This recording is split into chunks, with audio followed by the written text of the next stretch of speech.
Oke, baik. Jadi dengar ya teman-teman. Lanjut. Ya, lanjut. Jadi kita di sini akan memberikan sharing session aja, sharing aja. Dengan materi motivasi investasi. Kenapa Pak ambil materi ini? Karena kita melihat dari hasil angket yang lama kali kalian isi kayak angket ya. Itu hasilnya kebanyakan kelas ini kurang motivasi prestasinya. Gimana sih Pak caranya? Nah, jadi maka dari itu hasil dari itu kita ingin ngadain sharing session materi tentang ini.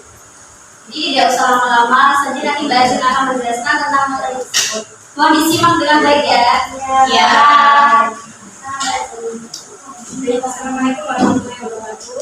Waalaikumsalam warahmatullahi wabarakatuh. Di sini saya sendiri Zilhadi dan rekan saya Dana Zura Saida ingin mempresentasikan hasil dari angket kita waktu lalu. Jadi di sini kita ambil materi motivasi berprestasi. Apa sih Kak motivasi berprestasi itu?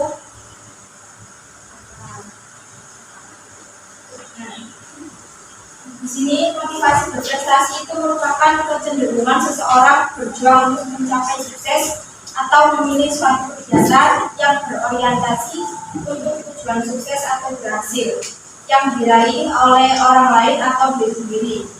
Individu akan cenderung berusaha semaksimal mungkin dalam mencapai tujuan.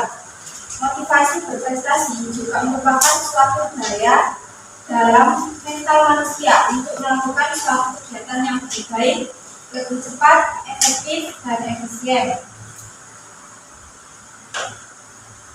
Nah, kira-kira mengapa motivasi berprestasi itu sangat penting? Kira-kira apa ya?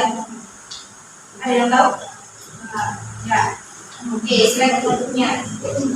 Mengapa motivasi berprestasi itu sangat penting? Yang pertama, mendorong semangat belajar. Kemudian, membantu meraih cita-cita, meningkatkan kepercayaan diri, membentuk pribadi tangguh dan bertanggung jawab, dan yang terakhir menjadi bentuk ibadah kepada Allah Subhanahu wa Ta'ala.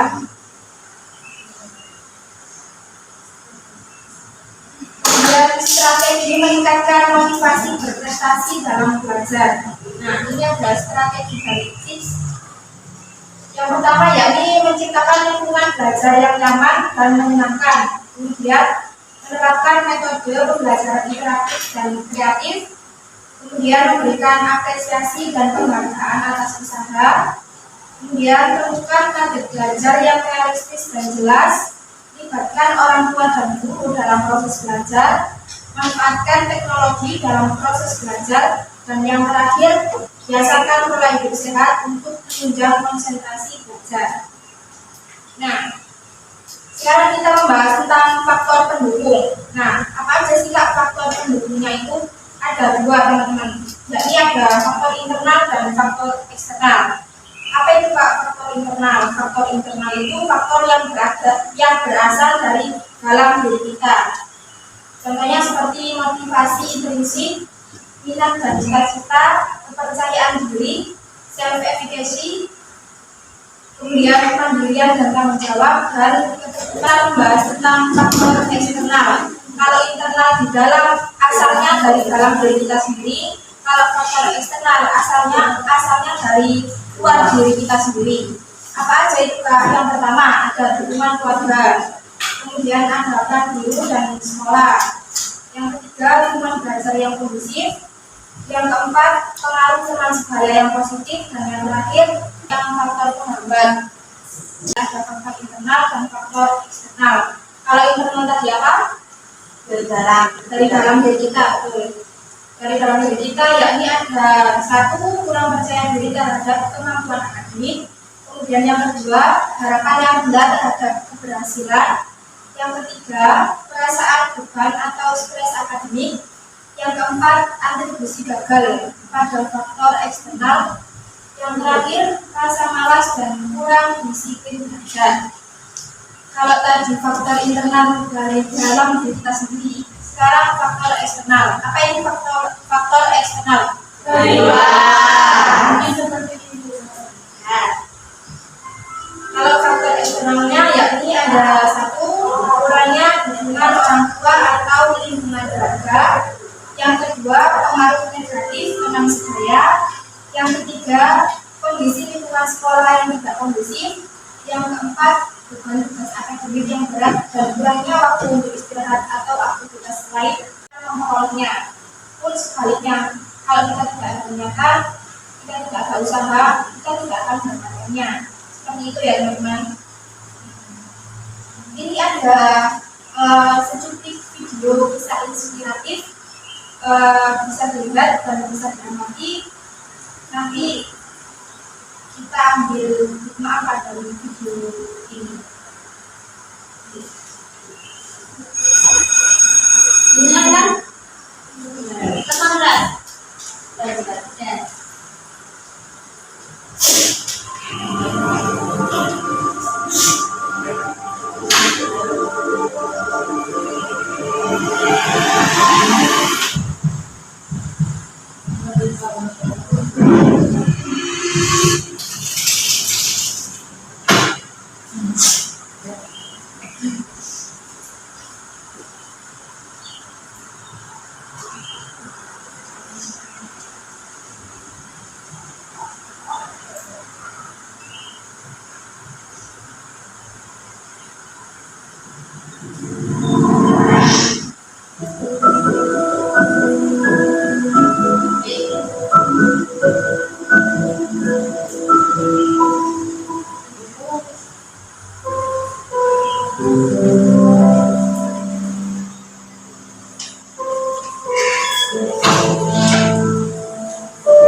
Nah, kira-kira apa nih yang bisa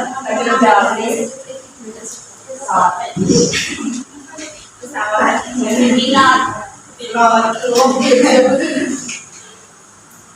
Pak, kira-kira bisa inspiratif apa yang bisa teman-teman ambil dari buku tersebut? Semuanya pasti bisa kalau bisa. Apa lagi? Yang mau ngomongin usaha tidak dengan hasil. Jadi kakak jelaskan tentang video tadi ya. Kita bukan seperti balik lagi dari materi awal kita motivasi prestasi. Nah, dari video tersebut itu kakaknya itu kayak nggak ada motivasi untuk berprestasi, jadi dia itu merasa kayak nilai itu segini kayak bisa aku begini terus apa ya biar nilai ini meningkatlah. Kemudian dia melihat dari masalahnya itu dari buku, terus sepertinya itu pengen apa jadi itu loh, pengen apa bisnis terwujud. Terus dari apa namanya kisah-kisah dari dulu dan harapan ibunya, dia termotivasi untuk berprestasi lagi. Makanya kan tadi nilainya dari 30 sampai 100. Terus dia apa berusaha nggak diem aja, dia pengen fotografer dan akhirnya juga cita-citanya terwujud, bisnisnya dia terwujud. Jadi jadi usaha itu kita akan mengkhianati hasil itu. Jadi apapun usaha kalian, sekecil apapun itu, kalian itu harus mensyukuri. Kalau kalian nggak mensyukuri, ibaratnya begini, aku berjalan sejauh ini, tapi kok kayak apa ya, kayak nggak menghargai diri kalian lah. Aku harus gimana? Pasti kan kalian merasa seperti itu. Nah, kalian lihat perjuangan kalian yang dulu ya kayak sekecil kecil perjuangan bisa menjadikanku jadi sekarang, membawakanku di diri sekarang. Jadi kalian harus menghargai perjuangan kalian yang sekecil apapun.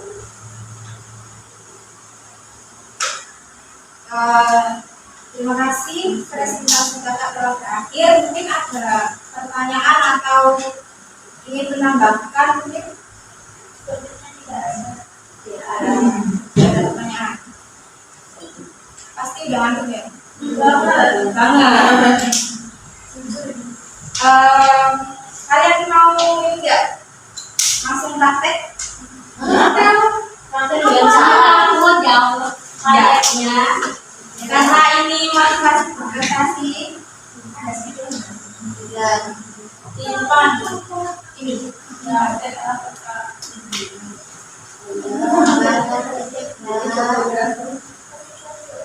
Bawa itu semua kan?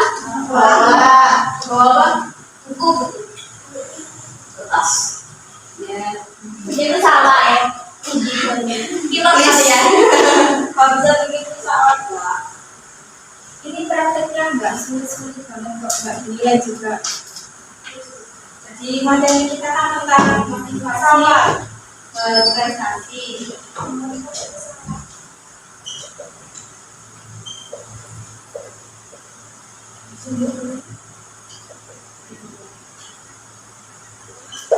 Nah, materi kita kan tentang motivasi berprestasi.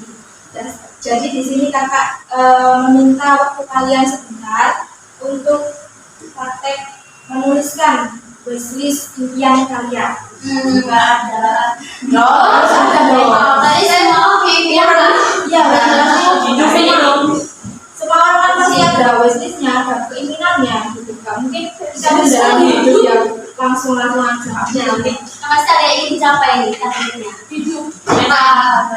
Ya hidup itu target, tapi kan setiap kita kehidupan di dunia ini kan pasti punya tercapai yang ingin kita banyak wishlistnya.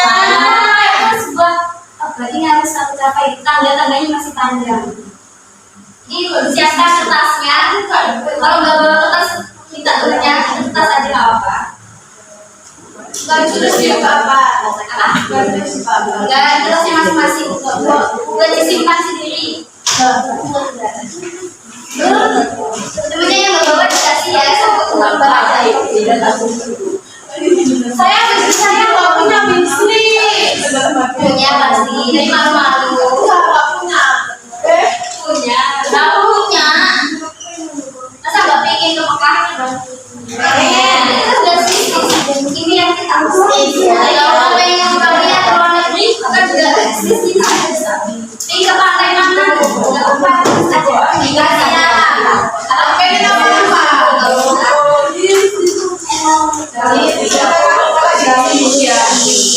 Kalian nulis bisnisnya itu gimana? Jadi pas kalian menuliskan, nanti kalian tulis wishlist impianku. Nanti ada jarak pendek, jarak panjang. Apakah jarak pendek itu kayak keinginan kalian di 3 tahun ke depan atau 2-3 tahun ke depan? Contohnya kayak kakak ya, dulu kakak SMA bisnis pengen kuliah di negeri, kalian tulis kuliah di negeri.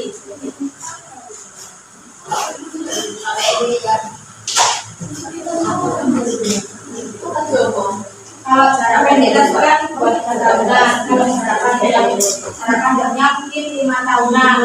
Bisnis kalian yang 5 tahunan yang kalian pengen cita-citakan, kalian pengen capai apa? Contohnya ya, kalau kakak itu pengen nikah.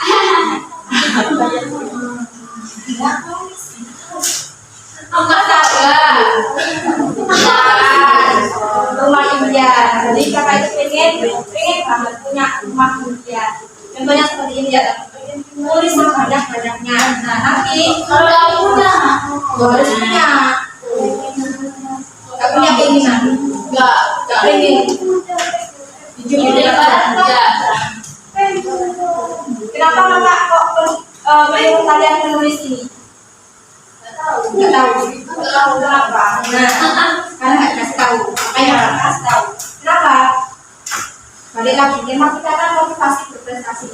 Kalau kalian nggak menulis bisnis impian kalian nggak akan termotivasi oleh diri kalian sendiri. Nah, kalian nggak punya impian, kalian nggak akan bisa maju karena tidak termotivasi oleh diri kalian sendiri. Paham? Oke. Kenapa motivasi terbesar dari diri kita sendiri? Walaupun sebanyak apapun motivasi, kalau dari kita sendiri tidak ada motivasi untuk bergerak untuk aksi kan ya sama aja. Jadi ini sebuah motivasi kalian dari diri kita sendiri, sebuah impian kita yang ingin kita capai nantinya.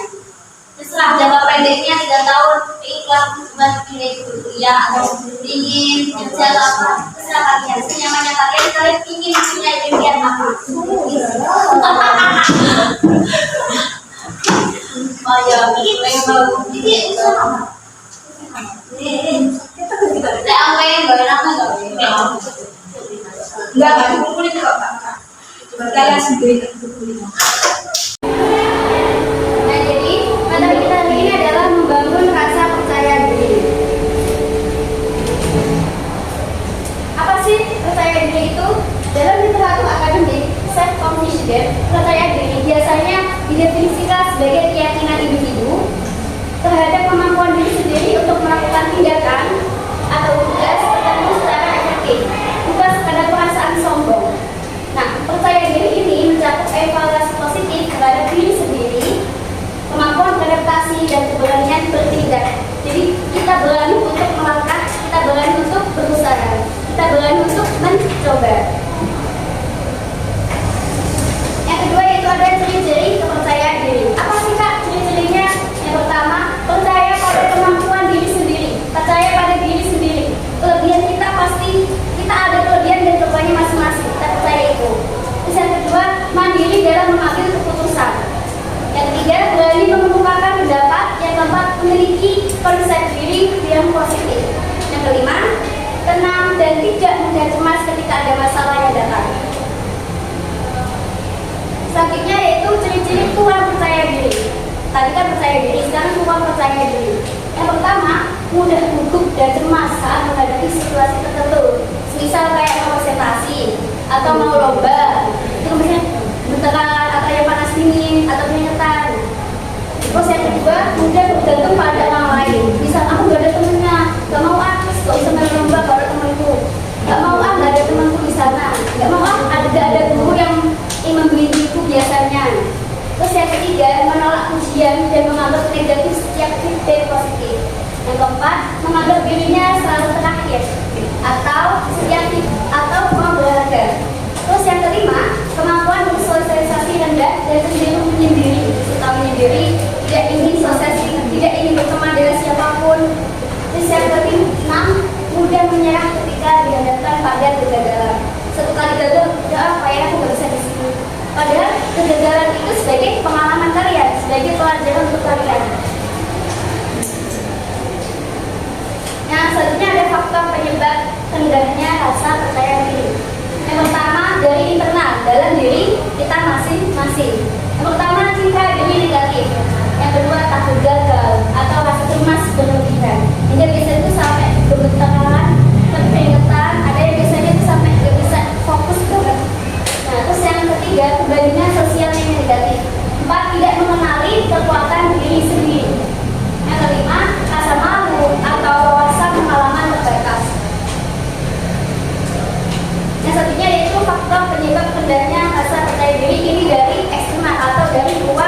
di dalam diri kita.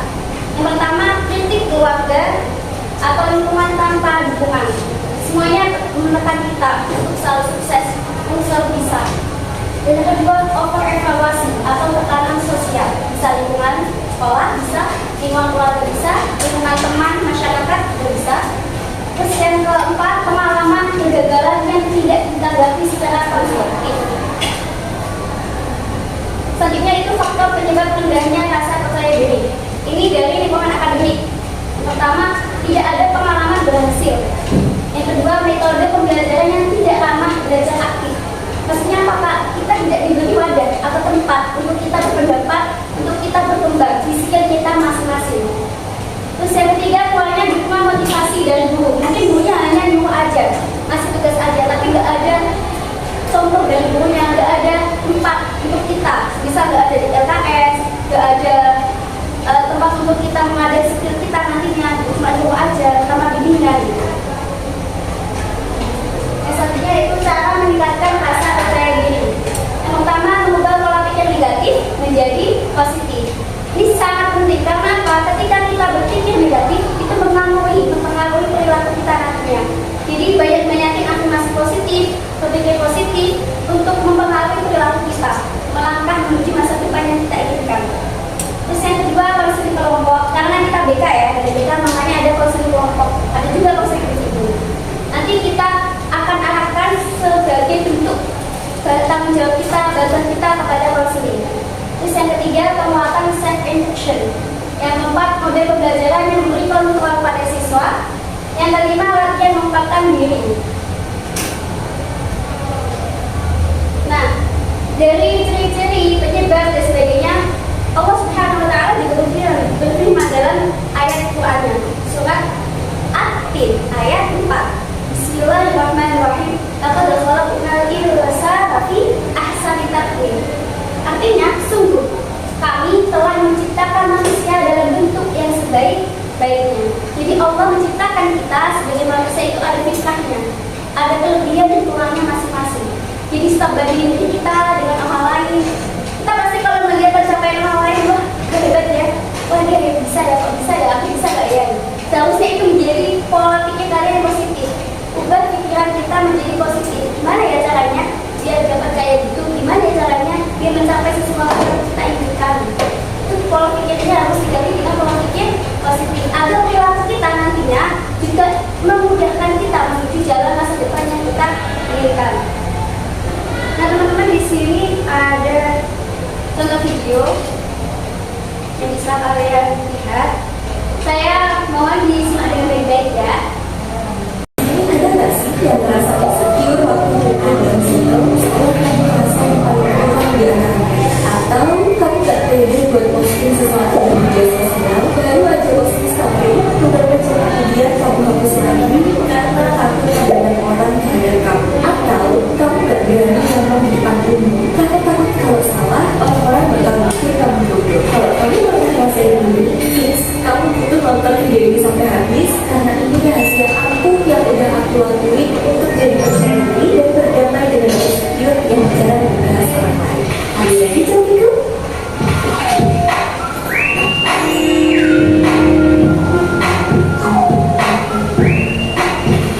Gak ada alasan insecure dan pemalu karena kamu merasa introvert. Mungkin selama ini kamu salah persepsi. Kamu benar kalau tak mau diadil itu introvert.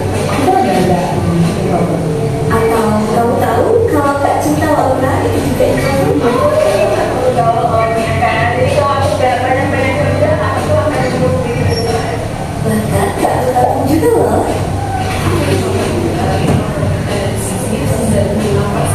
Oke, ini dengan lu saya introvert itu. Apakah introvert itu mereka jadikan alasan untuk gak pede dan jadi pemalu? No, karena sifat insecure dan pemalu itu justru gak akan membawa kamu kemana-mana. Malah justru bisa jadi kehilangan banyak kesempatan besar. Aku dulu pernah jadi pemalu. Bahkan sampai saat ini aku kadang masih sekali-sekali insecure dan ada kejadian. Semakin dewasa itu ternyata aku sadar bahwa rasa insecure tidak bisa hilang. Rasa insecure misalkan pikiran kamu pada hal yang membuat kamu insecure itu, justru hal itu akan semakin kelihatan. Nah, biar kamu gak bisa ego insecure bisa, bisa relax dan santai aja. Pusatkan kembali ke tujuan kamu. Tujuan kamu ini apa sih? Buat sekolah, berjaga, untuk banyak orang kan? Ya udah, fokusnya di sana aja. Anggap dan rasakan bahwa semua pasti bisa berjalan dengan lancar. Contoh lainnya, seorang model ketika ia merasa sangat bingung karena insecure dengan pakaiannya atau mungkin bentuk tubuhnya, tapi seorang model akan tetap berjalan dengan percaya diri karena ia fokus pada tujuannya, yaitu berjalan di atas runway dengan anggun and see. Apakah kita tahu kalau model itu aslinya lagi insecure atau lagi berkuburan? Enggak kan? Karena yang kita lihat adalah aura percaya dirinya yang ia pancarkan. So, ketika rasa insecure kamu datang, Yang lain mau nambahin? Fokus sama tujuan. Fokus sama tujuan. Ya, yang lain?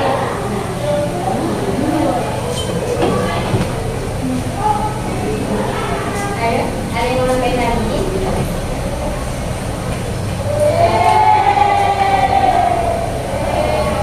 Gak ada.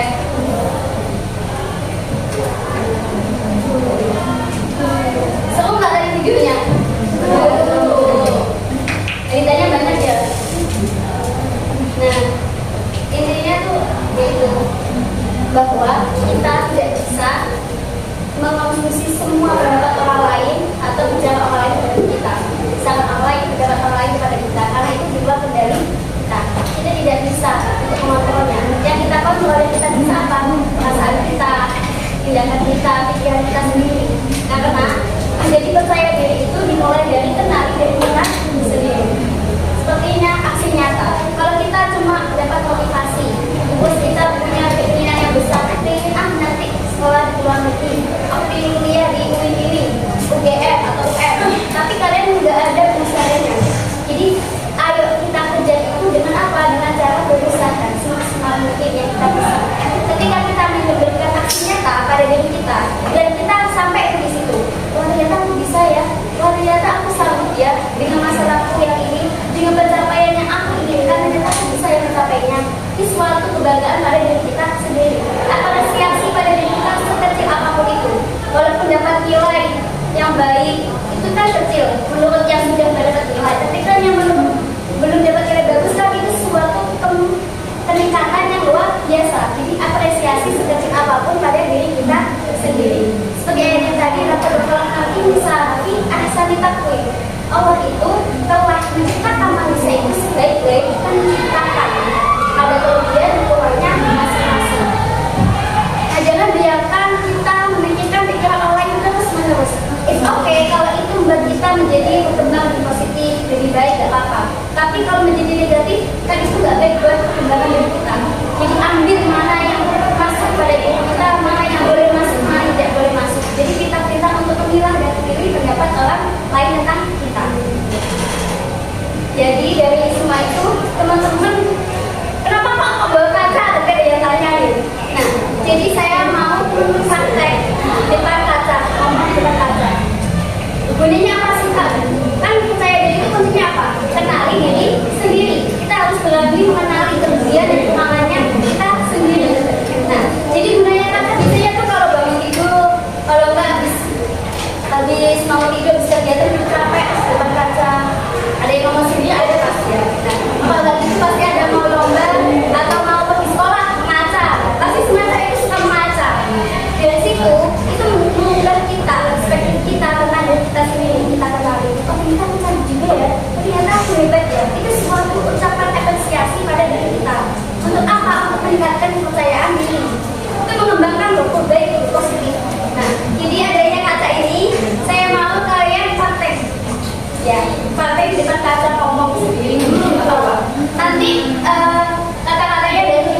Iya.